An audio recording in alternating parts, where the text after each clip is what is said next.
Hi everyone. So ಈ ವಿಡಿಯೋದಲ್ಲಿ top 25 idioms ಗಳನ್ನ ನಾವು ಡಿಸ್ಕಷನ್ ಮಾಡೋ. ಇಡಿಯಮ್ಸ್ ಅಂತಂದ್ ಹೇಳಿದ್ರೆ ನುಡಿಗಟ್ಟು ಅಂತಂದ್ ಹೇಳ್ತೀವಿ. ಸಿಂಪಲ್ ಆಗಿ ಹೇಳ್ಬೇಕಂದ್ರೆ ಈಗ ಒಂದ್ ಎಕ್ಸಾಂಪಲ್ ತಗೋಣ, ಕಾಲಿಗೆ ಬುದ್ಧಿ ಹೇಳು ಅಂತಂದೇಳಿ. ನಾನು ಯಾವಾಗ್ಲೂ ಇದನ್ನ ತಗೊಂತೀನಿ, ಯಾಕಂದ್ರೆ ಈಸಿ ಆಗಿರ್ತೈತಿ ಅರ್ಥ ಮಾಡ್ಕೊಳಕ. ಕಾಲಿಗೆ ಬುದ್ಧಿ ಹೇಳು ಅಂತಂದ್ ಹೇಳಿದ್ರೆ ಕಾಲಿಗೆ ಬುದ್ಧಿ ಹೇಳಕ್ಕಾಗಿಲ್ಲ. ಸೊ ಮುಂದ್ ಕೂಡ್ಸ್ಕೊಂಡ್ ಬಿಟ್ಬಿಟ್ಟು ಬೇರೆಯವ್ರ ಕಾಲಿಗೆಲ್ಲ ಬುದ್ಧಿ ಹೇಳಕ್ಕಾಗಿಲ್ಲ. ಇವನ್ ನಮ್ ಕಾಲಿಗೂ ಬುದ್ಧಿ ಹೇಳಕ್ಕಾಗಂಗಿಲ್ಲ. ಸೊ ಮೀನಿಂಗ್ ಏನಂತಂದ್ ಹೇಳಿದ್ರೆ ಓಡಿ ಹೋಗೋದು ಅಂತಂದ್ ಹೇಳ್ತೀವಿ. ಕಾಲಿಗೆ ಬುದ್ಧಿ ಹೇಳು ಅಂತಂದ್ ಹೇಳಿದ್ರೆ ಓಡಿ ಹೋಗು. ಸೊ ಇಲ್ಲಿ ನಮ್ಗೆ ಏನಿರುತ್ತಲ್ಲ, ಮೀನಿಂಗ್ ಏನಿರುತ್ತಲ್ಲ ಅದ್ರದ್ದು ಎಕ್ಸಾಕ್ಟ್ ಮೀನಿಂಗ್ ಇರಂಗಿಲ್ಲ. ಸೊ ಡಿಫ್ರೆಂಟ್ ಆಗಿರೋ ಒಂದು ಮೀನಿಂಗ್ ಅನ್ನ ಕೊಡುತ್ತಾ, ಅಥವಾ ಒಂದು ಗುಂಪ್ ಆಫ್ ವರ್ಡ್ಸ್ ಗಳನ್ನ ಸೇರ್ಬಿಟ್ಟು ಒಂದು ಸಿಂಪಲ್ ಆಗಿರೋ ಮೀನಿಂಗ್ ಕೊಟ್ಬಿಡುತ್ತಾ. ಬಟ್ ಆದ್ರೆ ಸೇಮ್ ಅರ್ಥ ಇರಂಗಿಲ್ಲ, ಡಿಫ್ರೆಂಟ್ ಆಗಿ ಅರ್ಥ ಇರ್ತಾವ. ಸೊ ಅಂತವುಗಳನ್ನ ನಾವು ನುಡಿಗಟ್ಟುಗಳು ಅಂತಂದ್ ಹೇಳ್ತೀವಿ. ಅದ್ರ ಬಗ್ಗೆ ನಾವು ಡಿಸ್ಕಷನ್ ಮಾಡೋಣ. ಟಾಪ್ ಇಲ್ಲಿವರೆಗೂ ಕೇಳಿರುವಂತದ್ದು. ಇಲ್ಲಿ ನೋಡ್ರಿ, ಫಸ್ಟ್ ಏನಂತಂದ್ರೆ ನಕ್ಕಲ್ ಡೌನ್ ಅಂತಂದೈತೆ. ನಕ್ಕಲ್ ಡೌನ್ ಅಂದ್ರೆ ಏನು? ಮೀನಿಂಗ್ ಬೇಕಲ್ಲ. ನಕ್ಕಲ್ ಅಂತಂದ್ ಹೇಳಿದ್ರೆ ಮೊಣಕಾಲ್ ಅಂತಂದ್ ಸಿಂಪಲ್ ಆಗಿ ಅರ್ಥ ಮಾಡ್ಕೊಡ್ರಿ. ಮೊಣಕಾಲ್ ಡೌನ್ ಅಂತಂದ್ ಹೇಳಿದ್ರೆ ಕೆಳಗಡೆ ಬೀಳೋದು ಅಥವಾ ಕೆಳಗಡೆ ಇರೋದು. ನೀವು ಹೆಂಗ್ ಅರ್ಥ ಮಾಡ್ಕೊಂತೀರಿ ಕೆಳಗೆ ಅಂತಂದ್ ಹೇಳಿ? ಮೊಣಕಾಲ್ನ ಕೆಳಗೆ ಅಂತಂದ್ ಹೇಳಿದ್ರೆ ಅದು ಮೀನಿಂಗ್ ಕೊಡಂಗಿಲ್ಲಲ್ಲ. ಸೊ ನಕ್ಕಲ್ ಡೌನ್ ಅಂತಂದ್ ಹೇಳಿದ್ರೆ ಮೊಣಕಾಲನ್ನ ಊರಿ ಬಿಟ್ಟು ಕರೆಕ್ಟ್ ಆಗಿ ಸ್ಟಡಿ ಮಾಡೋದು ಅಥವಾ ಕೆಲಸ ಮಾಡೋದು, ಗಂಭೀರವಾಗಿ ಕೆಲಸ ಮಾಡೋದು ಅಂತಂದ್ ಹೇಳ್ತೀವಿ. ಅಂದ್ರೆ ಮೀನಿಂಗ್ ಏನ್ ಬರುತ್ತೆ ಅಂತಂದ್ ಹೇಳಿದ್ರೆ to start working or studying hard ಅಂತಂದ್ ಹೇಳಿ. To start working or studying hard ಅಂತಂದ್ ಹೇಳಿ ಮೀನಿಂಗ್ ಬರುತ್ತೆ ನಕ್ಕಲ್ ಡೌನ್ ಅಂತಂದ್ ಹೇಳಿದ್ರೆ. ಅದೇ ರೀತಿಯಾಗಿ ನೆಕ್ಸ್ಟ್ ನೋಡೋಣ, ರನ್ ಎರಾಂಡ್ಸ್ ಅಂತಂದ್ ಹೇಳಿ ಬರುತ್ತೆ. ರನ್ ಎರಾಂಡ್ಸ್ ಅಂತಂದ್ ಹೇಳಿದ್ರೆ ಆ ಅರ್ಥ ಮಾಡ್ಕೊಳ್ರಿ. ಎರಾಂಡ್ ಅಂತಂದ್ ಹೇಳಿದ್ರೆ ಚಿಲ್ಲರೆ ಕೆಲಸ ಅಂತಂದ್ ಹೇಳ್ತೀವಿ. ಎರಾಂಡ್ ಅಂತಂದ್ ಹೇಳಿದ್ರೆ ಚಿಲ್ಲರೆ ಕೆಲಸ. ರನ್ ಎರಾಂಡ್ ಅಂತಂದ್ ಹೇಳಿದ್ರೆ ರನ್ ಅಂತಂದ್ ಹೇಳಿದ್ರೆ ಏನು? ಓಡ್ ಹೋಗೋದು. ಓಡ್ ಹೋಗೋದು ಚಿಲ್ಲರೆ ಕೆಲಸ ಅಂತಂದ್ ಹೇಳಕ್ಕಾಗತ್ತಾ? ಬಟ್ ಅದ್ರಲ್ಲಿ ಮೀನಿಂಗ್ ಬೇರೆ ಬರುತ್ತೆ. ಸೊ ಮೀನಿಂಗ್ ಏನ್ ಬರುತ್ತೆ ಅಂತಂದ್ ಹೇಳಿದ್ರೆ ಚಿಕ್ಕ ಚಿಕ್ಕ ಕೆಲಸಗಳನ್ನ ಹೊರಗೆ ಹೋಗಿ ಮುಗಿಸೋದು ಅಂತ ಹೇಳ್ತೀವಿ. ಚಿಕ್ಕ ಚಿಕ್ಕ ಕೆಲಸಗಳನ್ನ ಮೊದಲು ಮುಗಿಸ್ಬಿಡೋದು ಅಂತಂದ್ ಹೇಳಿ. ಸೊ ಚಿಕ್ಕ ಚಿಕ್ಕ ಕೆಲಸಗಳನ್ನ ಮೊದಲು ಮುಗಿಸೋದು ಅಥವಾ ಹೊರಗೋಗಿ ಮುಗಿಸೋದು, ಅದ್ ಹೆಂಗ್ ಮುಗಿಸ್ತಾರೋ ಗೊತ್ತಿಲ್ಲ. ಚಿಲ್ಲರೆ ಕೆಲಸಗಳನ್ನ ಮೊದಲು ಮುಗಿಸ್ಬೇಕು ಅಂತಂದ್ ಹೇಳಿ. ಸೊ ಇಲ್ಲಿ ಆಪ್ಷನ್ ಏನ್ ಬರುತ್ತೆ ಅಂತಂದ್ ಹೇಳಿ to go out to buy or do something ಅಂತಂದ್ ಹೇಳಿ. To go out to buy or do something, ಮುಗಿಸ್ಬಿಡ್ಬೇಕು ಔಟ್ ಸೈಡ್ ಹೋಗ್ಬಿಟ್ಟು ಅಂತಂದ್ ಹೇಳಿ. ಸೇಮ್ ಅದೇ ತರ ನೆಕ್ಸ್ಟ್ ನೋಡ್ರಿ, to show the white feather ಅಂತಂದ್ ಹೇಳಿ. ಇಲ್ಲಿ ನೋಡ್ರಿ, ವೈಟ್ ಅಂತಂದ್ ಹೇಳಿದ್ರೆ ಬಿಳಿ ಅಂತಂದ್ ಹೇಳ್ತೀವಿ. ಫೆದರ್ ಅಂತಂದ್ ಹೇಳಿದ್ರೆ ಒಂಥರ ಹಕ್ಕಿ ಪುಕ್ಕ ಅಂತಂದ್ ಹೇಳ್ತೀವಲ್ಲ. ಸೊ ಇವಾಗ ವೈಟ್ ಫೆದರ್ ಅಥವಾ ವೈಟ್ ಫ್ಲಾಗ್ ಅನ್ನ ನಾವು ಎದಕ್ ತೋರಿಸ್ತೀವಿ? ಒಂಥರ ಶಾಂತಿಯಿಂದ ಇರ್ಬೇಕು ಅಂತಂದ್ ಹೇಳಿ ತೋರಿಸ್ತೀವಲ್ಲ. ಸೊ ವೈಟ್ ಫೆದರ್ ಅನ್ನ. ಸೊ ಸೇಮ್ ಅದೇ ರೀತಿಯಾಗಿ ಬರುತ್ತೆ. ಅವಾಗ ಏನಾಗುತ್ತೆ, ನಾವು ವೈಟ್ ಫೆದರ್ ಅನ್ನ ಅಥವಾ ವೈಟ್ ಫ್ಲಾಗ್ ಅನ್ನ ಯಾವಾಗ ಅಂದ್ರೆ ಯುದ್ಧ ನಡೆಯುವಾಗೆಲ್ಲ ತೋರಿಸ್ತಾ ಇರ್ತೀವಿ. ಯುದ್ಧ ನಡೆಯುವಾಗ ಓಕೆ, ನಮ್ಗೆ ಇವಾಗ ಯುದ್ಧ ಬೇಡ, ನಮಗ್ ಭಯ ಆಗ್ತಿದೆ ಅಂತಂದ್ ಹೇಳ್ತೀವಲ್ಲ. To show the white feather ಅಂತಂದ್ ಹೇಳಿದ್ರೆ ಇಲ್ಲಿ ಆನ್ಸರ್ ಏನ್ ಬರುತ್ತೈತಿ? ಅದೇ ಭಯದಿಂದ ವರ್ತಿಸೋದು ಅಂತಂದ್ ಹೇಳಿ. ಟು ಆಕ್ಟ್ ಕೋವರ್ಡ್ಲಿ ಅಂತಂದ್ ಹೇಳಿ. So to show the white feather meaning ಏನಾಗತ್ತೆ ಅಂದ್ರೆ ಟು ಆಕ್ಟ್ ಕೋವರ್ಡ್ಲಿ ಅಂತಂದ್ ಹೇಳಿ ಆಗತ್ತೆ. ಅದೇ ರೀತಿಯಾಗಿ ನೋಡ್ರಿ, hold someone's feet to the fire ಅಂತಂದ್ ಹೇಳಿ. Hold someone's feet to the fire. Feet ಅಂತಂದ್ ಹೇಳಿದ್ರೆ ಇವಾಗ ನಮ್ ಕಾಲುಗಳನ್ನ, ಟು ದ ಫೈರ್ ಅಂತಂದ್ ಹೇಳಿದ್ರೆ ಬೆಂಕಿ ಇಡೋದು. ಸೊ ಹೋಲ್ಡ್ ಅಂದ್ರೆ ನಾವ್ ಏನಂತಂದ್ ಹೇಳಿದ್ರೆ ಬಲವಂತವಾಗಿ ಅವ್ರನ್ನ ಒಪ್ಸೋದು ಅಥವಾ ಬಲವಂತವಾಗಿ ಕಾಲಿಗೆ ಬೆಂಕಿ ಇಡೋದು ಅಂತಂದ್ ಬರತೈತೆ. ಬಲವಂತವಾಗಿ ಕಾಲಿಗೆ ಬೆಂಕಿ ಇಡೋದು ಅಂತಂದ್ ಹೇಳಿದ್ರೆ ವರ್ಕ್ ಆಗಂಗಿಲ್ಲ. ಬಟ್ ಅದ್ರ ಮೀನಿಂಗ್ ಅನ್ನ ನಾವು ಅರ್ಥ ಮಾಡ್ಕೊಂಡ್ವಿ ಅಂತಂದ್ ಹೇಳಿದ್ರೆ ಅವ್ರನ್ನ ಬಲವಂತವಾಗಿ ಒಪ್ಸೋದು ಅಂತಂದ್ ಹೇಳ್ತೀವಿ. So insist that someone's fulfil their promises or obligations ಅಂತಂದ್ ಹೇಳಿ. ನಮ್ದು ಆನ್ಸರ್ ಏನಾಗತ್ತಂದ್ರೆ ಆಪ್ಷನ್ ಸಿ ಬರ್ತೈತಿ ಇಲ್ಲಿ. ಅದೇ ರೀತಿಯಾಗಿ ಇನ್ನೊಂದು ಡಿಫ್ರೆಂಟ್ ಆಗಿರೋ ಮೀನಿಂಗ್ ಬರುತ್ತೆ ನೋಡ್ರಿ. ಈಗ like a bat out of hell ಅಂತಂದ್ ಹೇಳಿ. ಲೈಕ್ ಅ ಬ್ಯಾಟ್, ಬ್ಯಾಟ್ ಅಂತಂದ್ ಹೇಳಿದ್ರೆ ಏನು? ಬಾವಲಿ ಅಂತಂದ್ ಹೇಳ್ತೀವಲ್ಲ. ನೈಟ್ ಟೈಮು ಬಾವಲಿಗಳು ಏನ್ ಮಾಡ್ತಾವ ಅಂದ್ರೆ ತಮ್ಮ ಗೂಡುಗಳಿಂದ ಹೊರಗಡೆ ಬಂದು ಅಂತಂದ್ರೆ ತುಂಬಾ ಸ್ಪೀಡ್ ಆಗಿ ಹೋಗ್ಬಿಡ್ತಾವ. So like a bat out of hell ಅಂತಂದ್ ಹೇಳ್ತೀವಿ. ಸೊ ರಾತ್ರಿ ಟೈಮ್ ಅಲ್ಲಿ ಅಂದ್ರೆ ತುಂಬಾ ವೆರಿ ಫಾಸ್ಟ್ ಆಗಿ ಹೋಗ್ಬಿಡ್ತಾವಲ್ಲ. ಸೊ ಅದ್ರ meaning very fast and widely ಅಂತಂದ್ ಹೇಳಿ.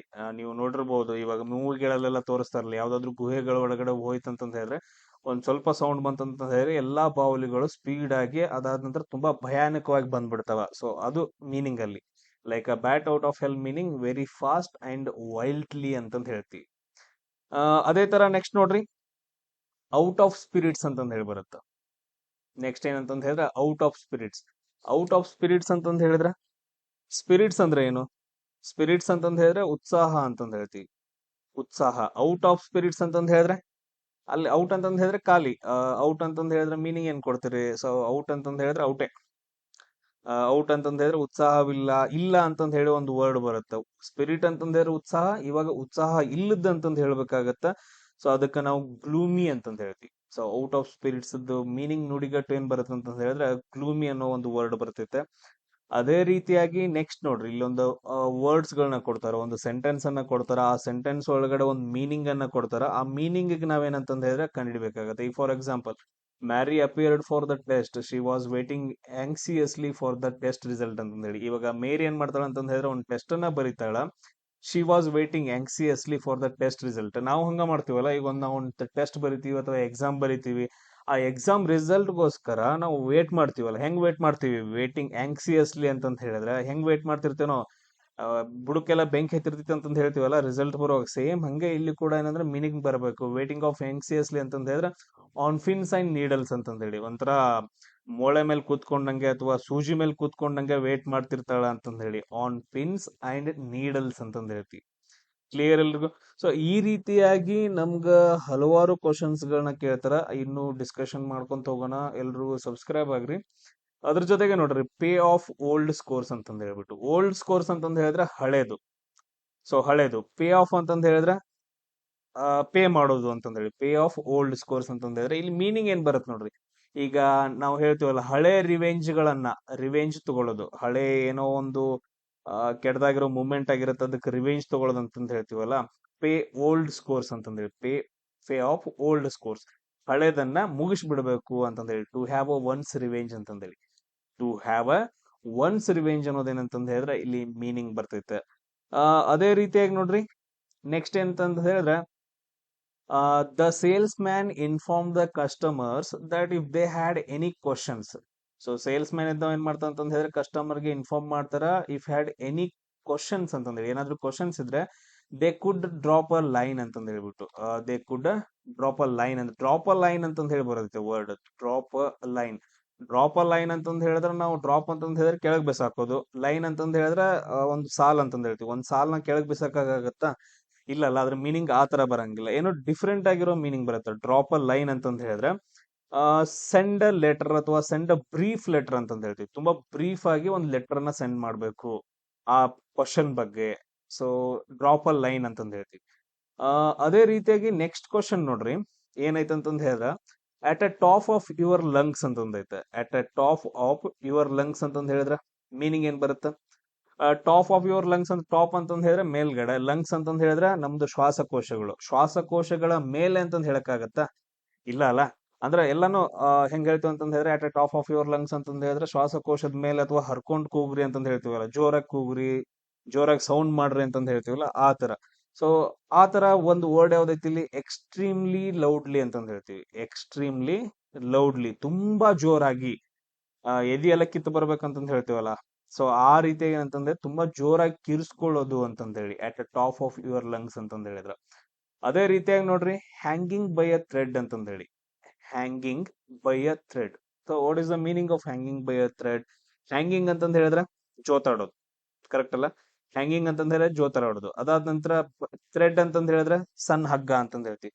ಸೊ ಹಗ್ಗದ ಮೇಲೆ ಏನಪ್ಪಾ ಅಂತಂದ್ ಹೇಳಿದ್ರೆ ಜೋತಾಡೋದು ಅಂತಂತ ಹೇಳಿ. ಹಂಗಂದ್ರೆ ಏನ್ ಬರ್ತೈತಿ ಇಲ್ಲಿ? ಸೊ ಇವಾಗ ನಾವು ನಾರ್ಮಲ್ ಆಗಿ ನಡ್ಕೊಂತ ಹೋದ್ವಿ ಅಂತಂದ್ ಹೇಳಿದ್ರೆ ಪ್ರಾಬ್ಲಮ್ಸ್ ಗಳೆಲ್ಲ ಇರಂಗಿಲ್ಲ. ಅದೇ ನಾವು ಥ್ರೆಡ್ ಮೇಲೆ ನಡ್ಕೊಂತ ಹೋದ್ವಿ ಅಂತಂದ್ ಹೇಳಿದ್ರೆ, ಅಥವಾ ಹಗ್ಗದ ಮೇಲೆ ನಡ್ಕೊಂತ ಹೋದ್ರೆ, ಸೊ ಅಪಾಯ ಜಾಸ್ತಿ ಇರುತ್ತಲ್ಲ, ಅಂದ್ರೆ ತುಂಬಾ ಡೇಂಜರಸ್ ಸಿಚುವೇಶನ್ ಅಂತಂದ್ ಹೇಳ್ತೀವಲ್ಲ. ಸೊ ಆ ರೀತಿಯಾಗಿರೋ ಒಂದು ಮೀನಿಂಗ್ ಬರಬೇಕು. ಅಂದ್ರೆ almost close to the failure ಅಂತಂದ್ ಹೇಳ್ತೀವಿ. ಏನಂತಂದ್ ಹೇಳಿದ್ರೆ ಕ್ಲೋಸ್ ಟು ದ ಫೇಲ್ಯೂರ್ ಅಥವಾ ಅಪಾಯ ಸ್ಥಿತಿ, to be precisely close to the failing or dying or resulting in the bad outcome ಅಂತಂದ್ ಹೇಳಿ, ತುಂಬಾ ಡೇಂಜರಸ್ ಆಗಿರೋ ಔಟ್ಕಮ್ ಅಂತಂದ್ ಹೇಳ್ತೀವಲ್ಲ. ಸೊ ಅದ್ರ ಮೀನಿಂಗ್ ಅನ್ನ ಇದು ಕೊಡ್ತೈತೆ. ಇಲ್ಲಿ ಏನಂತಂದ್ ಹೇಳಿದ್ರೆ, ನುಡಿಗಟ್ಟುಗಳ ಮೇಲೆ, ಇಡಿಯಮ್ಸ್ ಮೇಲೆ ನಿಮ್ಗೆ ಪ್ರತಿಯೊಂದು ಎಕ್ಸಾಮ್ಸ್ ಗಳಲ್ಲಿ 2 ರಿಂದ 3 ಕ್ವಶನ್ಸ್ ಗಳು ಬರ್ತಾವ. ಅವುಗಳನ್ನ ನೀವು ಪ್ರಾಪರ್ ಆಗಿ ಏನಂದ್ರೆ ನೋಡ್ಕೊಬೇಕು. ಸೊ ಅಲ್ಲಿ ಈಸಿಯಾಗೆ ಕೊಟ್ಟಿರ್ತಾನೆ, ಒಂದೊಂದು ವರ್ಡ್ಸ್ ಗಳನ್ನ ಮೀನಿಂಗ್ ಅರ್ಥ ಮಾಡ್ಕೊಡ್ರಿ, ಆಮೇಲೆ ಆಪ್ಷನ್ಸ್ ಗಳನ್ನ ಎಲಿಮಿನೇಟ್ ಮೆಥಡ್ ಮಾಡ್ಕೊಂಡು ತಕೊಂತ ಹೋಗ್ರಿ. ಆಮೇಲೆ ಅವಾಗ ನಿಮ್ ಸ್ಕೋರ್ ಜಾಸ್ತಿ ಆಗುತ್ತೆ. ಇಲ್ಲ ಅಂತಂದ್ ಹೇಳಿದ್ರೆ ಅಷ್ಟು ಈಸಿಯಾಗಿ ಸ್ಕೋರ್ ಆಗಂಗಿಲ್ಲ. ಜಾಬ್ ಹಿಡಿಬೇಕು, ಜಾಬ್ ಹಿಡ್ಲಿಲ್ಲ ಅಂತಂದ್ರೆ ಮನಿ ನಡೆಯಂಗಿಲ್ಲ, ಮನಿ ನಡೆಯಂಗಿಲ್ಲ ಅಂತಂದ್ ಹೇಳಿದ್ರೆ ನಿಮ್ಮಪ್ಪ ನಿಮ್ಮವ್ವ ಕಷ್ಟ ಆಗತ್ತೆ. ಅವ್ರೆಷ್ಟೇ ಕಷ್ಟಪಟ್ಟು ಏನೇ ಮಾಡಿದ್ರು ಕೂಡ ನಿಮ್ಮನ್ನ ಚೆನ್ನಾಗಿ ಸಾಕಿದಾರಲ್ಲ, ನೀವು ಅವ್ರ ನೆಟ್ ಚೆನ್ನಾಗಿ ಸಾಕ್ಬೇಕು ನೆಕ್ಸ್ಟ್ ಇಲ್ಲ ಅಂತಂದ್ ಹೇಳಿದ್ರೆ ಪರಿಸ್ಥಿತಿ ಕೆಡ್ತೈತಿ. ಹ್ಮ್. ಸೊ ಓದೋದೆಲ್ಲ ಬಿಡಕ್ ಹೋಗ್ಬೇಡ್ರಿ. ಸೊ ಡೈಲಿ 1 ಅವರ್ ಅಥವಾ 2 ಅವರ್ ಅಷ್ಟೇ ಓದ್ರಿ, ಕಂಟಿನ್ಯೂಸ್ ಆಗಿ ಓದ್ಬೇಕಂತ ಏನಿಲ್ಲ. ಸೊ ಆ ಓದಿ ಯಾರು ಉದ್ದಾರ ಆಗಿಲ್ಲ ಅಷ್ಟೊಂದು. ಸೊ ಎಷ್ಟ್ ಬೇಕೋ ಅಷ್ಟು ಓದ್ರಿ. ಅದಾದ ನಂತರ ಎಷ್ಟು ಪ್ರಿಪರೇಷನ್ ಬೇಕು ಅಷ್ಟನ್ನ ಮಾತ್ರ ಮಾಡ್ರಿ, ಜಾಸ್ತಿನೂ ಓದಕ್ ಹೋಗ್ಬೇಡ್ರಿ, ಅವೆಲ್ಲ ಬರಂಗಿಲ್ಲ. ಅದಾದ ನಂತರ ನೆಕ್ಸ್ಟ್ ಕ್ವಶನ್ ನೋಡ್ರಿ, ಹಾರ್ನೆಸ್ಟ್ ನೆಸ್ಟ್ ಅಂತಂದೈತೆ. ಹಾರ್ನೆಟ್ಸ್ ನೆಸ್ಟ್ ಅಂತಂದ್ ಹೇಳಿ ಹಿಂಗಂದ್ರೆ ಮೀನಿಂಗ್ ಏನು? ಕಿಡಿಗೇಡಿತನ ಅಂತಂದ್ ಹೇಳ್ತೀವಿ. ಹಾರ್ನೆಟ್ ಅಂತಂದ್ ಹೇಳಿದ್ರೆ ಕಿಡಿಗೇಡಿತನ. ನೆಸ್ಟ್ ಅಂತಂದ್ ಹೇಳಿದ್ರೆ ಜೇನ್ಗೂಡು. ಕಿಡಿಗೇಡಿತನ, ಜೇನ್ಗೂಡು ಅಂತಂದ್ ಹೇಳಿದ್ರೆ ಇದು ಮೀನಿಂಗ್ ಏನ್ ಬರುತ್ತೆ? ಈಗ ನೀವು ಜೇನ್ಗೂಡನ್ನ ಎಲ್ಲಾದ್ರೂ ಬಿಡ್ಸ್ಕೊಳಕ್ ಹೋದ್ರಿ ಅಥವಾ ಜೇನ್ಗೂಡ ಕಲ್ಲು ಹೋಗದ್ರಿ ಅಂತಂದ್ ಹೇಳಿದ್ರೆ ಅಲ್ಲಿ ಏನಾಗತ್ತ? ಜೇನ್ಗೂಡುಗಳೆಲ್ಲ ಹೊರಗಡೆ ಬಂದ್ಬಿಟ್ಟು ನಿಮ್ಮನ್ನ ಕಡಿತಾವಲ್ಲ. ಅಂದ್ರೆ ಒಂದೇನೋ ತುಂಬಾ ಡೇಂಜರಸ್ ಸಿಚುವೇಶನ್ ಅಥವಾ ಪ್ರಾಬ್ಲಮ್ ಇರುವಂತ ಸಿಚುವೇಶನ್ ಅಂತಂದ್ ಹೇಳ್ತೀವಲ್ಲ, ಟ್ರಬಲ್ಸಮ್ ಆರ್ ಹಜಾರ್ಡಸ್ ಸಿಚುವೇಶನ್ ಅಂತಂದ್ ಹೇಳ್ತೀವಿ. ಸೊ ಇದ್ರ ಮೀನಿಂಗ್ ಸೇಮ್ ಅದೇ ರೀತಿಯಾಗಿ ನೋಡ್ರಿ, ಆನ್ ದ ಬ್ಯಾಕ್ ಫೂಟ್ ಅಂತಂದ್ ಹೇಳಿ. ಆನ್ ದ ಬ್ಯಾಕ್ ಫೂಟ್ ಅಂತಂದ್ ಹೇಳಿದ್ರೆ, ನಮ್ದು ಫೂಟ್ ಅಂತಂದ್ ಹೇಳಿದ್ರೆ ಏನಪ್ಪಾ? ನಮ್ ಕಾಲ್ ಅಂತಂದ್ ಹೇಳ್ತೀವಿ. ಬ್ಯಾಕ್ ಫೂಟ್ ಅಂತಂದ್ ಹೇಳಿದ್ರೆ ಹಿಂದೆ ಅಂತಂದ್ ಹೇಳಿದ್ರೆ ಹಿನ್ನಡೆ, ಹಿಂದ್ಗಡೆ ಹೋಗು ಅಂತಂದ್ ಹೇಳಿ ಮೀನಿಂಗ್ ಬರುತ್ತಲ್ಲ. ಹಂಗಂದ್ರೆ ಏನು? ಸೊ ಮುಂದ್ಗಡೆ ಏನೋ ಒಂದು ಡಿಸ್ಅಡ್ವಾಂಟೇಜ್ ಇರುತ್ತೆ, ಅಲ್ಲಿ ಮುಂದ್ ಹೋಗಕ್ ಹೋಗ್ಬೇಡ. ಆನ್ ದ ಬ್ಯಾಕ್ ಫುಟ್ ಅಂತಂದ್ ಹೇಳಿದ್ರೆ ಹಿಂದ್ಗಡೆ ಬಾ, ಹಿಂದೆ ಬಾ ಅಂತಂದ್ ಹೇಳಿ ಮೀನಿಂಗ್ ಅದು. So on the back foot ಅಂತಂದ್ ಹೇಳಿದ್ರೆ ಅಟ್ ಅ ಡಿಸ್ಅಡ್ವಾಂಟೇಜ್, ಅಲ್ಲಿ ಡಿಸ್ಅಡ್ವಾಂಟೇಜ್ ಐತೆ, ಮುಂದ್ ಹೋಗಕ್ ಹೋಗ್ಬೇಡ, ಹಿಂದೆ ಬಾ, ಆನ್ ದಿ ಬ್ಯಾಕ್ ಫುಟ್ ಅಂತಂದ್ ಹೇಳಿ. ಅದೇ ರೀತಿಯಾಗಿ ನೆಕ್ಸ್ಟ್ ಕ್ವಶನ್, ಡೈಮ್ ಅ ಡಜನ್ ಅಂತಂದ್ ಹೇಳಿ. ಡೈಮ್ ಅ ಡಜನ್ ಅಂತಂದ್ ಹೇಳಿದ್ರೆ ಆ ಎಲ್ಲಾ ಕಡೆ ಸಿಗೋದು. ಸೊ ಆ ಡೈಮ್ ಡಜನ್ ಅಂತಂದ್ ಹೇಳಿದ್ರೆ ಸಿಂಪಲ್ ಆಗಿ, ಈಗ ನಾವು ಎಲ್ಲೇ ಹೋದ್ರು ಕೂಡ ಡಜನ್ ಗಂಟ್ಲೆ ತಗೊಂತೀವಲ್ಲ ವಸ್ತುಗಳನ್ನ, ಈಸಿಯಾಗಿ ಸಿಕ್ಬಿಡ್ತೈತೆ. ಇಲ್ಲ ಅಂತಂದ್ ಹೇಳಿದ್ರೆ ನಾವು ಒಂದೊಂದ ತಗೊಂತೀವಿ. ಸೊ ಎಲ್ಲೇ ಹೋಗಿ ನಾವ್ ಏನಾದ್ರು ವಸ್ತುಗಳನ್ನ ತಗೊಳ್ಬೇಕಂತಂದ್ ಹೇಳಿದ್ರೆ ಒಂದೊಂದ್ ತಗೊಂತೀವಿ. ಯಾಕ? ಜಾಸ್ತಿ ಸಿಗಂಗಿಲ್ಲ, ರೇಟ್ ಜಾಸ್ತಿ ಇರುತ್ತೆ. ಈಗ ನಾವು ಡಜನ್ ಗಂಟ್ಲೆ ತಗೊಳಕತ್ತು ಅಂತಂದ್ ಹೇಳಿದ್ರೆ ಅದರ ರೇಟ್ ಕಮ್ಮಿ ಇರುತ್ತೆ, ಆಮೇಲೆ ಎಲ್ಲಾ ಕಡೆ ಸಿಕ್ಬಿಡುತ್ತೆ ಈಸಿಯಾಗಿ. ಅಂದ್ರೆ ಅದ್ರ ಮೀನಿಂಗ್ ಆ ತರ ಬರುವಂತಹ ಮೀನಿಂಗ್ ಏನಂತಂದ್ ಹೇಳಿದ್ರೆ ಇಲ್ಲಿ ವೆರಿ ಕಾಮನ್ ಆಗಿ ಸಿಗುತ್ತೆ, ಅಥವಾ ಡೈಮ್ ಡಜನ್ ಅಂತಂದ್ ಹೇಳ್ತೀವಿ. ಎಸ್, ಅದೇ ರೀತಿಯಾಗಿ ನೆಕ್ಸ್ಟ್ ನೋಡ್ರಿ, ಯಾವ್ದು ನುಡಿಗಟ್ಟು ಗ್ರೀನ್ ತಂಬ್ ಅಂತಂದ್ ಹೇಳಿ. ಏನಿದೆ ಗ್ರೀನ್ ತಂಬ್ ಅಂದ್ರೆ? ಇಲ್ಲಿ ನೋಡ್ರಿ, ಗ್ರೀನ್ ತಂಬ್ ಅಂತಂದ್ ಹೇಳಿದ್ರೆ ಗ್ರೀನ್ ಅಂದ್ರೆ ಹಸಿರು, ತಂಬ್ ಅಂತಂದ್ ಹೇಳಿದ್ರೆ ನಮ್ದು ಹೆಬ್ಬೆಟ್ಟು. ಹಸಿರು ಹೆಬ್ಬೆಟ್ಟು ಅಂತಂದ್ ಹೇಳಕ್ ಆಗ್ತಿತ್ತ? ಹಸಿರು ಹೆಬ್ಬೆಟ್ಟು ಅಂತಂದ್ ಹೇಳಿದ್ರೆ ಅದು ಅರ್ಥ ಬರಂಗಿಲ್ಲ. ಅಂದ್ರ ಗ್ರೀನ್ ತಂಬ್ ಅಂತಂದ್ ಹೇಳಿದ್ರೆ ಇಲ್ಲಿ ನಾವು ನೋಡಿದ್ವಿ ಅಂತಂದ್ ಹೇಳಿದ್ರೆ being a good at growing plants ಅಂತಂದ್ ಹೇಳಿ. ಆ ಪರ್ಸನ್ ಏನಂತಂದ್ ಹೇಳಿದ್ರೆ ತೋಟಗಾರಿಕೆಯಲ್ಲಿ ತುಂಬಾ ನಿಪುಣನಾಗಿದ್ದಾನ, ಅಥವಾ ಪ್ಲಾಂಟ್ಸ್ ಗಳನ್ನ ರೈತರ ಮಕ್ಕಳು ಅಂತ ಅನ್ಕೊಂಡ್ಬಿಡ್ರಿ ಸಿಂಪಲ್ ಆಗಿ. ಅಂದ್ರೆ ಅವ್ರು ಈಸಿಯಾಗಿ ಏನಂತಂದ್ರೆ ಪ್ಲಾಂಟ್ಸ್ ಗಳನ್ನ ಬೆಳೆಸ್ತಾರಲ್ಲ, being a good at growing plants ಅಂತಂದೇಳಿ, ಅದಕ್ಕೋಸ್ಕರ ಅವ್ರನ್ನ ನಾವು ಗ್ರೀನ್ ತಮ್ ಅಂತಂದ್ ಹೇಳಿ ಕರಿತೀವಿ. ಅದೇ ರೀತಿಯಾಗಿ next, to throw a caution to the wind ಅಂತಂದ್ ಹೇಳಿ. ಥ್ರೋ ಅಂತಂದ್ ಹೇಳಿದ್ರೆ ಒಗೆಯೋದು, ಕಾಷನ್ ಅಂತಂದ್ ಹೇಳಿದ್ರೆ ಪ್ರಾಬ್ಲಮ್ ಅಂತಂದ್ ಹೇಳಿ ಅನ್ಕೊಡ್ರಿ. ವಿಂಡ್ ಅಂದ್ರ ವಿಂಡ್ಗೆ, ಗಾಳಿಗೆ ನೀವು ಪ್ರಾಬ್ಲಮ್ಸ್ ಅನ್ನ ಒಗೆಯಕ್ಕಾಗತ್ತಾ? ಕಾಷನ್ ಅಂತಂದ್ ಹೇಳಿದ್ರೆ ಎಚ್ಚರ ಅಂತಂದ್ ಹೇಳಿ ಬರ್ತೈತೆ, ಆಗತ್ತಾ? ಏನಾದ್ರೂ ಗಾಳಿಗೆ ಎಸೆದ್ರೆ ಅದು ಏನಾಗುತ್ತೆ? ಏನಾಗಂಗಿಲ್ಲಲ್ಲ. ಅಂದ್ರ ಸೊ ಆ ತರ ನೀವು ಗಾಳಿಗೆ ಏನೇ ಎಸೆದ್ರು ಕೂಡ ಏನೂ ಆಗಂಗಿಲ್ಲ, ಎಚ್ಚರಿಕೆ ಏನು ಬರಂಗಿಲ್ಲ ಅಂತಂದ್ ಹೇಳಿದ್ರೆ ಸೇಮ್ ಅದೇ ರೀತಿಯಾಗಿ ನಾವು ಕೂಡ ರಿಸ್ಕ್ ಅನ್ನ ತಗೊಳ್ಳೋದು ಅಂತಂದ್ ಹೇಳ್ತೀವಿ. ಏನಂತ ಹೇಳ್ತೀವಿ? ರಿಸ್ಕ್ ಅನ್ನ, ಅಪಾಯವನ್ನ ಲೆಕ್ಕಿಸದೆ ರಿಸ್ಕ್ ಅನ್ನ ತಗೊಳ್ಳೋದು. To do something without worrying about the risk ಅಂತಂದ್ ಹೇಳಿ. ಸೊ ಏನಾದ್ರೂ ಮಾಡ್ಬೇಕು, ಒಟ್ಟು ರಿಸ್ಕ್ ಐತೋ ಬಿಡ್ತೈತೋ ಅನ್ನೋ ಥಿಂಕ್ ಮಾಡಂಗಿಲ್ಲ. ಸೊ ಆ ಕೆಲಸನ ಮಾಡಿ ಬಿಡೋದಕ್ಕ ನಾವ್ ಏನಂತ ಕರಿತೀವಿ ಅಂದ್ರೆ to throw a caution to the wind ಅಂತಂದ್ ಹೇಳ್ತೀವಿ. ಎಸ್, ಅದೇ ತರ ನೆಕ್ಸ್ಟ್ ನೋಡ್ರಿ, at the drop of a hat ಅಂತಂದ್ ಹೇಳಿ. At the drop of a hat ಅಂದ್ರೆ ಡ್ರಾಪ್ ಅಂತಂದ್ರೆ ಕೆಳಗಡೆ ಹಾಕೋದು, ಹ್ಯಾಟ್ ಅಂತಂದ್ ಹೇಳಿದ್ರೆ ಟೊಪ್ಪಿಗೆ ಅಂತಂದ್ ಹೇಳ್ತೀವಿ. ಏನಾಗತ್ತೆ ಹಂಗಂದ್ರ? ಸೊ ಕಂಪ್ಲೀಟ್ಲಿ ಮೀನಿಂಗ್ ಚೇಂಜ್ ಆಗತ್ತಲ್ಲ. ಏನಿದು? ಸೊ ಇದೇನಂತಂದ್ ಹೇಳಿದ್ರೆ ಡ್ರಾಪ್ ಆಫ್ ಹ್ಯಾಟ್ ಅಂತಂದ್ ಹೇಳಿದ್ರೆ ಟೊಪ್ಪಿಗೆ ಬಿದ್ದ ತಕ್ಷಣ ಅಂತಂದ್ ಹೇಳ್ತೀವಿ. ಬಿದ್ದ ತಕ್ಷಣ ಅಂತಂದ್ ಹೇಳಿದ್ರೆ ಕೂಡಲೇ. ಸೊ ಅಂದ್ರೆ ಸಡನ್ ಆಗಿ ನಾವು ರಿಯಾಕ್ಟ್ ಏನಾಗಬೇಕು? ಸಡನ್ ಆಗಿ ಅಂತಂದ್ ರಿಯಾಕ್ಟ್ ಆಗಬೇಕು, ಡ್ರಾಪ್ ಆಫ್ ಹ್ಯಾಟ್. ಸೊ ಅಂದ್ರೆ ನಾವು ಟೊಪ್ಪಿಗೆ ತೆಗೆದ ತಕ್ಷಣ ಅಥವಾ ಕೆಳಗ್ ಬಿಟ್ಟ ತಕ್ಷಣ ಅಂತಂದ ಇನ್ಸ್ಟಂಟ್ಲಿ ಅಂತಂದ್ ಹೇಳ್ತೀವಲ್ಲ. ಸೊ ಅದ್ರ ಮೀನಿಂಗ್ ಏನ್ ಬರುತ್ತೆ ಅಂತಂದ್ ಹೇಳಿದ್ರೆ ಇಲ್ಲಿ ಸಡನ್ ಆಗಿ, ತಕ್ಷಣವೇ, willingness to do something instantly ಅಂತಂದ್ ಹೇಳಿ. ಇನ್ಸ್ಟಂಟ್ ಆಗಿ ಏನಾದ್ರೂ ಮಾಡ್ಬೇಕು ಅಂತಂದ್ ಹೇಳಿ. ಅದೇ ರೀತಿಯಾಗಿ ನೆಕ್ಸ್ಟ್ ನೋಡ್ರಿ, Sushant looked blue in the face after the marathon ಅಂತಂದ್ರೆ, ಬ್ಲೂ ಇನ್ ದ ಫೇಸ್ ಅಂತಂದ್ ಹೇಳಿದ್ರೆ, ಬ್ಲೂ ಅಂತಂದ್ ಹೇಳಿದ್ರೆ ನೀಲಿ, ಫೇಸ್ ಅಂತಂದ್ ಹೇಳಿದ್ರೆ ನಮ್ಮ ಮುಖ. ನೀಲಿ ಮುಖ ಅಂತಂದ್ ಹೇಳಕ್ ಆಗತ್ತಾ? ನೀಲಿ ಮುಖ ಅಂತಂದ್ ಹೇಳಿದ್ರೆ ಏನು?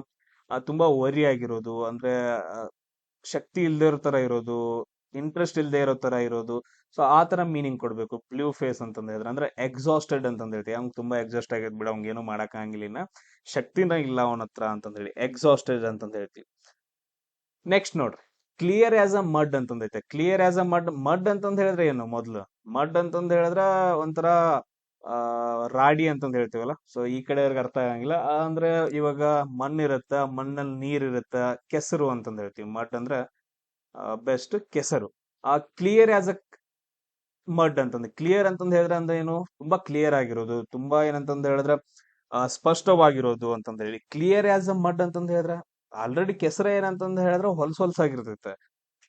ಅಂದ್ರೆ ಅನ್ಕ್ಲಿಯರ್ ಅಂತಂದ್ ಹೇಳ್ಬೋದಲ್ಲ. ಅಂದ್ರೆ ನಮ್ಗ ಸ್ಪಷ್ಟವಾಗದೆ ಇರೋದು, ಅಸ್ಪಷ್ಟ ಅಂತಂದ್ ಹೇಳಿ. ಅಂದ್ರೆ ಇಲ್ಲಿ ನಾವು ಮೀನಿಂಗ್ ಏನ್ ಬರತ್ತಂತಂದ್ ಹೇಳಿದ್ರೆ ವೆರಿ ಡಿಫಿಕಲ್ಟಿ ಬರುತ್ತೆ, the very difficulty to understand.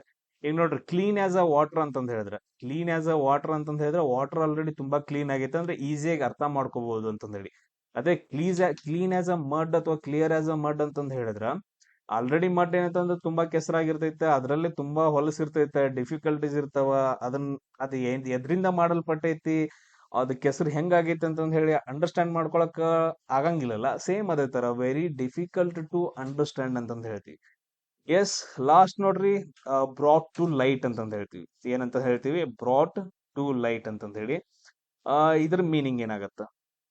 Brought to light, brought ಅಂತಂದ್ ಹೇಳಿದ್ರೆ ಬರೋದು, ಲೈಟ್ ಅಂತಂದ್ ಹೇಳಿದ್ರೆ ಬೆಳಕಿಗೆ. ಬ್ರಾಟ್ ಟು ಲೈಟ್ ಅಂತಂದ್ ಹೇಳಿದ್ರೆ ಬೆಳಕಿಗೆ ಬರೋದು ಅಂತಂದ್ ಹೇಳ್ತೀವಿ. ಅಂದ್ರೆ ಬೆಳಕಿಗೆ ಬರೋದಂತ, ಬ್ರಾಟ್ ಟು ಲೈಟ್ ಬೆಳಕಿಗೆ ಬರೋದಂತಂದ್ ಹೇಳಿದ್ರೆ ಏನು ಅಂದ್ರೆ, ಏನೋ ಒಂದು ಮಿಸ್ಟೇಕ್ಸ್ ಗಳು ಅಥವಾ ತಪ್ಪುಗಳು ಹೊರಗಡೆ ಹಾಕೋದು ಅಂತಂದ್ ಹೇಳ್ತೀವಲ್ಲ. ಅಂದ್ರೆ ಟು ಡಿಸ್ಕ್ಲೋಸ್ ಅಂತಂದ್ ಹೇಳ್ತೀವಿ. ಸೊ ಡಿಸ್ಕ್ಲೋಸ್ ಮಾಡೋದು. ಬ್ರಾಟ್ ಟು ಲೈಟ್ ಅಂತಂದ್ ಹೇಳಿದ್ರೆ ಅದನ್ನ ಹೊರಗೆ ತಗೊಂಬರೋದು, ತಪ್ಪುಗಳನ್ನ ಹೊರಗೆ ತಗೊಂಬರೋದು, ಟು ಡಿಸ್ಕ್ಲೋಸ್ ಅಂತಂದ್ ಹೇಳಿ. ಸೇಮ್ ಅದೇ ತರ ಡಿಗ್ ಅಪ್ ಡರ್ಟ್ ಅಂತಂದ್ ಹೇಳಿ. ಡಿಗ್ ಅಪ್ ಡರ್ಟ್, ಡರ್ಟ್ ಅಂತಂದ್ ಹೇಳಿದ್ರೆ ಹೊಲ್ಸ್. ಡಿಗ್ ಅಂತಂದ್ ಹೇಳಿದ್ರೆ ನಾವು ಏನಪ್ಪಾ ಅಂತಂದ್ ಹೇಳಿದ್ರೆ ಹಡ್ಡುವುದು ಅಂತಂದ್ ಹೇಳ್ತೀವಿ. ಅಂದ್ರೆ ಅಂದ್ರೆ ಜಾಸ್ತಿ ಏನಪ್ಪಾ ಅಂತಂದ್ ಹೇಳಿದ್ರೆ ಆಳವಾಗಿ ಹೋಗೋದು. ಡಿಗ್ ಅಪ್ ಡರ್ಟ್ ಅಂತಂದ್ ಹೇಳಿದ್ರೆ ಏನಂತ ಹೇಳ್ತೀವಿ ಅಂದ್ರ, ಯಾರ್ದೋ ಒಬ್ರದ್ದು ಕೆಟ್ಟದಾಗಿರೋ ಇನ್ಫಾರ್ಮೇಶನ್ ಆಗಿರ್ಬೋದು ಅಥವಾ ಕ್ಯಾರೆಕ್ಟರ್ ಆಗಿರ್ಬೋದು, ಅದನ್ನೆಲ್ಲ ಏನಂತಂದ್ ಹೇಳಿದ್ರೆ ಡಿಗ್ ಅಪ್ ಡರ್ಟ್, ಅವನ್ನೆಲ್ಲ ಹೊರಗೆ ತೆಗೆಯೋದು ಅಂತಂದ್ ಹೇಳ್ತೀವಿ. ಅಂದ್ರೆ ಇಲ್ಲಿ ಮೀನಿಂಗ್ ಏನ್ ಬರುತ್ತೆ ಅಂತಂದ್ ಹೇಳಿದ್ರೆ ಕೆಟ್ಟ ವಿಷಯಗಳನ್ನ ಪತ್ತೆ ಮಾಡೋದು ಅಂತಂದ್ ಹೇಳಿ. ಏನ್ ಬರುತ್ತಾ? ಕೆಟ್ಟ ವಿಷಯಗಳನ್ನ ಪತ್ತೆ ಮಾಡೋದು. ಅಂದ್ರೆ to uncover negative information about someone or something. ಯಾರೋ ಒಬ್ಬರು ಪರ್ಸನ್ ಅಥವಾ ಸಮಥಿಂಗ್ ಬಗ್ಗೆ ನೆಗೆಟಿವ್ ಇನ್ಫಾರ್ಮೇಶನ್ ಅನ್ನ ಹೊರಗೆ ತಗೊಂಡ್ಬರೋದು, ಡಿಗ್ ಅಪ್ ಡರ್ಟ್ ಅಂತಂತ ಹೇಳ್ತೀವಿ. ಸೊ ಇನ್ನು ಡೀಪ್ ಆಗಿ ಡಿಸ್ಕಷನ್ ಮಾಡೋನ್ ಜೊತೆ ಅಂತ ಹೇಳ್ತೀವಲ್ಲ, ಏನೇನ್ ಕೆಟ್ಟದೈತೆ ಎಲ್ಲ ಹೊರಗೆ ತಗೊಂಡ್ಬರ್ಬೇಕಂತಂದೇಳಿ ಯಾವ ತರ. ನೆಕ್ಸ್ಟ್ ಏನಂತಂದ ಹೇಳಿದ್ರೆ ಹೆಡ್ ಇನ್ ದ ಕ್ಲೌಡ್ಸ್ ಅಂತಂದೈತೆ. Head in the clouds, clouds ಅಂದ್ರೆ ಏನು? ಮೋಡಗಳು. ಹೆಡ್ ಅಂದ್ರೆ ಏನ? ನಮ್ ತಲಿ. ಮೋಡಗಳಲ್ಲಿ ಹೋಗಿ ತಲೆ ಇಡಕ್ಕಾಗತ್ತಾ? ಹೆಡ್ ಇನ್ ದ ಕ್ಲೌಡ್ಸ್ ಅಂತಂದ ಹೇಳಿದ್ರೆ ಮೋಡಗಳಲ್ಲಿ ಹೋಗ್ಬಿಟ್ಟು ತಲೆ ಇಡಕ್ಕಾಗತ್ತ? ಇರಂಗಿಲ್ಲಲ್ಲ. ಸೊ ಹಂಗ ಆಗಂಗಿಲ್ಲ. ಅದೇನಂತಂದ ಹೇಳಿದ್ರೆ ಪ್ರಾಕ್ಟಿಕಲ್ ಅದ್ ಚಾನ್ಸೇ ಇಲ್ಲ. ನೀವು ಮೋಡಗಳಲ್ಲಿ ಹೋಗ್ಬಿಟ್ಟು ನಮ್ ತಲೆ ಇಡ್ತೀರ ಅಂತಂದ್ ಹೇಳಿದ್ರೆ ಪ್ರಾಕ್ಟಿಕಲಿ ಆಗತ್ತೇನ್? ಆಗಂಗಿಲ್ಲಲ್ಲ. ಅದನ್ನ ನಾವೇನಂತ ಕರಿತೀವಿ ಅಂದ್ರೆ ಬೀಯಿಂಗ್ ಇಂಪ್ರಾಕ್ಟಿಕಲ್ ಅಂತಂದ್ ಹೇಳ್ಬಿಟ್ಟು. ಬೀಯಿಂಗ್ ಇಂಪ್ರಾಕ್ಟಿಕಲ್ ಆಗಂಗಿಲ್ಲ, ಅದು ಪ್ರಾಕ್ಟಿಕಲ್ ಮಾಡಕ್ ಆಗಂಗಿಲ್ಲ, ಅದಕ್ಕೋಸ್ಕರ ಇಂಪ್ರಾಕ್ಟಿಕಲ್ ಅಂತಂದ್ ಹೇಳ್ತೀವಿ. ಎಸ್, ನೆಕ್ಸ್ಟ್ ನೋಡ್ರಿ, ಏನಂತಂದ್ ಹೇಳಿದ್ರೆ ಅ ಬ್ಲೂ ಐಡ್ ಬಾಯ್ ಅಂತಂದ್ ಹೇಳಿ. ಬ್ಲೂ ಐಡ್ ಅಂತಂದ್ ಹೇಳಿದ್ರೆ ನೀಲಿ ಕಣ್ಣಿನ, ಐಡ್ ಅಂತಂದ್ ಹೇಳಿದ್ರೆ ಕಣ್ಣಿನ, ಸೊ ಬಾಯ್ ಅಂತಂದ್ ಹೇಳಿದ್ರೆ ಹುಡುಗ. ನೀಲಿ ಕಣ್ಣಿನ ಹುಡುಗ ಅಂತಂದ್ರೆ ವಾಟ್ ಇಸ್ ದಿಸ್? ಬ್ಲೂ ಐಡ್ ಬಾಯ್ ಅಂತಂದ್ ಹೇಳಿದ್ರೆ ಮೀನಿಂಗ್ ಏನ್ ಬರುತ್ತಂದ್ರ ನೀಲಿ ಕಣ್ಣಿನ ಹುಡುಗ ಅಂತಂದ್ ಹೇಳಿ ಬರುತ್ತ. ಹಂಗಂದ್ರೆ ಏನು? ನೀಲಿ ಕಣ್ಣಿನ ಹುಡುಗ ಅಂತಂದ್ ಹೇಳಿದ್ರೆ ಬೆಸ್ಟ್ ಎಕ್ಸಾಂಪಲ್ ತಗೊಳ್ರಿ, ಕೃಷ್ಣ ಅಂತಂದ್ ತಗೊಳ್ರಿ. ಕೃಷ್ಣ ಅಂತಂದ್ ಹೇಳಿದ್ರೆ ಎಲ್ರಿಗೂ ಇಷ್ಟ ಅಲ್ಲ, ಸೊ ಪ್ರತಿಯೊಬ್ಬರಿಗೂ ಇಷ್ಟ ಆಗ್ತಾನ. ಸೊ ನೀಲಿ ಕಣ್ಣಿನ ಹುಡುಗ ಅಂತಂದ್ ಹೇಳಿದ್ರೆ ಹೂಎವರ್ ಇಸ್ ಫೇವ್ರೇಟ್, ಅಂದ್ರೆ ಒನ್ ಹೂ ಇಸ್ ಫೇವ್ರೇಟ್ ಅಂತಂದ್ ಹೇಳ್ತೀವಿ. ತುಂಬಾ ಫೇವ್ರೇಟ್ ಆಗಿರೋ ಪರ್ಸನ್ ನಾವ್ ಏನಾದ್ರು ಹೇಳ್ಬೇಕಂದ್ರೆ ಬ್ಲೂ ಐಡ್ ಬಾಯ್ ಅಂತಂದ್ ಹೇಳ್ಬೇಕು. ಎಸ್, ಅದೇ ತರ ನೆಕ್ಸ್ಟ್ ನೋಡ್ರಿ, ರೇನ್ ಕ್ಯಾಟ್ಸ್ ಅಂಡ್ ಡಾಗ್ಸ್ ಅಂತಂದಿತ್ತ. Rain cats and dogs. Rain ಅಂತಂದ್ ಹೇಳಿದ್ರೆ ಆಲ್ರೆಡಿ ಮಳಿ. ಕ್ಯಾಟ್ಸ್ ಅಂಡ್ ಡಾಗ್ಸ್ ಅಂತಂದ್ ಹೇಳಿದ್ರೆ ಬೆಕ್ಕುಗಳು, ನಾಯಿಗಳು ಮನೆ ಹೆಂಗಿರ್ತಾವ? ತುಂಬಾ ಜೋರಾಗಿರ್ತಾವಲ್ಲ, ಸೊ ಆ ತರ. ಸೊ ರೇನಿಂಗ್ ಹೆವಿಲಿ ಅಂತಂದ್ ಹೇಳ್ತೀವಿ. ರೇನ್ ಕ್ಯಾಟ್ಸ್ ಅಂಡ್ ಡಾಗ್ಸ್ ಅಂತಂದ್ ಹೇಳಿದ್ರೆ ರೇನಿಂಗ್ ಹೆವಿಲಿ. ಲಾಸ್ಟ್ ಒಂದ್ ನೋಡ್ರಿ, ಕ್ರೊಕೊಡೈಲ್ ಟಿಯರ್ಸ್ ಅಂತಂದ್ ಹೇಳಿ. ಕ್ರೊಕೊಡೈಲ್ ಟಿಯರ್ಸ್ ಅಂತಂದ್ ಹೇಳಿದ್ರೆ ಮೊಸಳೆ ಕಣ್ಣೀರು ಅಂತಂದ್ ಹೇಳ್ತೀವಲ್ಲ, ಅದ ನಿಜವಾಗ ಕಣ್ಣೀರಲ್ಲ, ನಕಲಿ ಕಣ್ಣೀರು. ಸುಮ್ನೆ ಡವ್ ಮಾಡ್ತಿದಾರ, ಕ್ರೊಕೊಡೈಲ್ ಟಿಯರ್. ಇವಾಗ ಅತ್ತಂಗ್ ಮಾಡ್ತಾರ, ನಾವು ಹೋದ ತಕ್ಷಣ ನಗ್ತಾರ ಅಂತಂದ್ ಹೇಳ್ತೀವಲ್ಲ, crocodile tears. So that meaning ಬರುತ್ತ. ಅಂದ್ರ on insincere display of a grief ಅಂತಂದ್ ಹೇಳ್ಬಿಟ್ಟು. ಅಂದ್ರೆ ನಕಲಿ ಫೇಸ್ ಅನ್ನ ತೋರಿಸೋದು, ನಕಲಿ ಆಗಿರೋದು ಅಂತಂದ್ ಹೇಳಿ. An insincere display of a grief ಅಂತಂದ್ ಹೇಳಿ ಆನ್ಸರ್ ಬರುತ್ತೆ. ಸೊ ಇದೇನಂತಂದ್ ಹೇಳಿದ್ರೆ ನಿಮ್ಗ ಟಾಪ್ 25 ಇಡಿಯಮ್ಸ್ಗಳು, ನುಡಿಗಟ್ಟುಗಳು. ಇನ್ನೂ ಬೇಕಂತಂದ್ರೆ ಕಮೆಂಟ್ ಹಾಕ್ರಿ ನೋಡೋಣ. ಸೊ ನೆಕ್ಸ್ಟ್ ಡಿಸ್ಕಷನ್ ಮಾಡೋಣ. ಸೊ ಉಳಿದಿದ್ದೆಲ್ಲ ಲೈವ್ ಕ್ಲಾಸ್ ಅಲ್ಲಿ ಡಿಸ್ಕಷನ್ ಮಾಡೋಣ, night time. So all the best ಎಲ್ರು.